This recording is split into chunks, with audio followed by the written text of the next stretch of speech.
اس میں ایک مضمون ہے بیتے ہوئے دن یاد آتے ہیں۔ یہ عطاء اللہ قاسمی صاحب جو مشہور شاعر ہیں، کالم نگار ہیں، یہ الحمرا میں ایک بار انہوں نے کچھ مختلف فیلڈز کے لوگوں کو بلایا اور انہیں کہا کہ جی آپ اپنے بچپن کے دنوں کی یادیں تازہ کریں اور اس کے بارے میں کچھ بتائیں۔ تو یہ اس مضمون سے میں آپ کو ایک اقتباس پڑھ کے سنا رہا ہوں۔ زندگی میں کیا بننا ہے، اس سلسلے میں چوائسز تبدیل ہوتی رہیں، ذہن میں مختلف موقعوں پر مختلف نقشے بنتے رہے اور بچپن کے ابتدائی سالوں میں کئی آئیڈیلز آتے اور جاتے رہے۔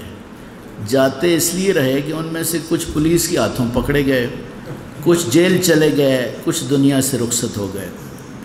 میں 6-7 سال کا ہوں گا جب قریبی گاؤں میں منعقد ہونے والے میلے پر اپنے گاؤں کے نذیر پہلوان کے فن سے متاثر ہو کر میں نے فیصلہ کیا کہ میں بھی پہلوان بنوں گا۔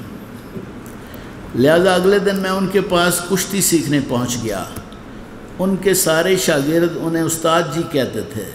استاد جی نے پہلوان بننے کی بنیادی شرط یہ بتائی کہ مالش کے لیے ہر روز صبح خالص سرسوں کے تیل کی بوتل لے کر آیا کرو اور دیکھو بوتل پینوں دے لک ورگی ہوئے، بوتل پینوں کی کمر سے مشابہ ہو۔ اس وقت تو میں کچھ نہ سمجھا، بعد میں معلوم ہوا کہ گاؤں میں کسائیوں کی لڑکی پروین عرف پینو، جو اپنے پروگریسو خیالات اور لبرل عادات کی وجہ سے نوجوانوں میں خاصی مقبول تھی، استاد نذیر پہلوان کی منظور نظر ہے اور ان کا افیئر بھی چل رہا ہے۔ ابھی مجھے پہلوانی کی ٹریننگ شروع کیے ہوئے ایک ہفتہ ہی گزرا تھا کہ گاؤں کے ہر چوک پر بریکنگ نیوز چل گئی کہ جیرا پہلوان پینو کسینڈ نو کڈ کے لے گیا ہے، یعنی نذیر پہلوان کسائیوں کی لڑکی پروین کو اغوا کر کے لے گیا۔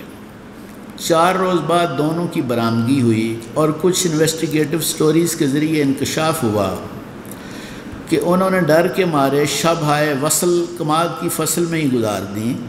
سخت سردی کے موسم میں بغیر رضائی کے رات گزارنے کا حال سنا تو ہر دو کے لیے میرے دل میں ہمدردی کے جذبات پیدا ہوئے۔ لہذا اسی جذبے کے تحت میں والد صاحب کے پاس پہنچ گیا اور ان کے سامنے ہر دو کے لیے ہمدردی کا اظہار کر دیا۔ میری ہمدردانہ اور معصومانہ اپیل پر ان کی انگلی تو نہ کھڑی ہوئی، اپیل پہ انگلی کھڑی ہوتی ہے نا، انگلی تو نہ کھڑی ہوئی، ہاتھ کھڑا ہوا اور ایک زناٹے دار تھپڑ رسید ہوا، جس سے میں اپنا توازن برقرار نہ رکھ سکا اور نیچے گرتے ہی پہلوان کو رضائی 2 والا بیانیہ بھول گیا۔ لڑکھڑا کر اٹھا تو مجھے رضائی کی بجائے پڑھائی پر توجہ دینے کی ہدایت کی گئی۔ میں نے فوری طور پر یو ٹرن لیا اور دوسرے تھپڑ کی آمد سے پہلے ہی وہاں سے کھسک گیا۔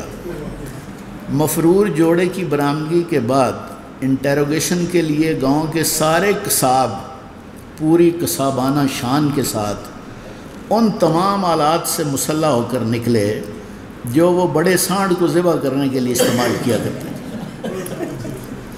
دوسری طرف نذیر پہلوان کا ایک ماموں جو تھوڑا بہت پڑھا لکھا ہونے کے علاوہ اپنی اینکرانہ خصوصیات کے باعث خاندان کا لیڈر نما بزرگ تھا، آگے بڑھا اور اس نے ایک گرینڈ ڈائلاگ کے انعقاد کی تجویز پیش کی، مگر مذاکرات کی پکار قصائیوں کی للکار کے آگے بے بس نظر آئی۔ اس روز قصائیوں کے تمام رشتہ دار اور مسمات پینوں کے خفیہ اور اعلانیہ یار سب ایک پیج پر نظر آئے۔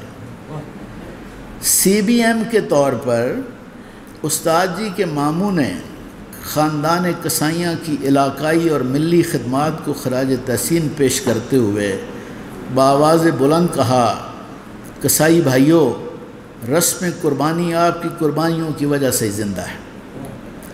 آج پھر نذیرے کو معاف کر کے قربانیوں کی تاریخ میں ہمیشہ کے لیے اپنا نام لکھ کر زندہ و جاوید ہو گئے۔ مگر قصائی زندہ ہونے کی بجائے مرنے مارنے پر تلے ہوئے تھے، لہذا انہوں نے قربانی دینے کی بجائے پہلوان کو لٹا کر اس کی قربانی کرنے کا آغاز کر دیا۔ انتہائی بے رحمانہ بلکہ قصائیانہ دھنائی کے باعث استاد جی 2 مہینے اسپتال میں رہے اور پھر جیل چلے گئے۔ اس طرح میرا آئیڈیل نمبر 1 بہت جلد ختم ہو گیا۔ جی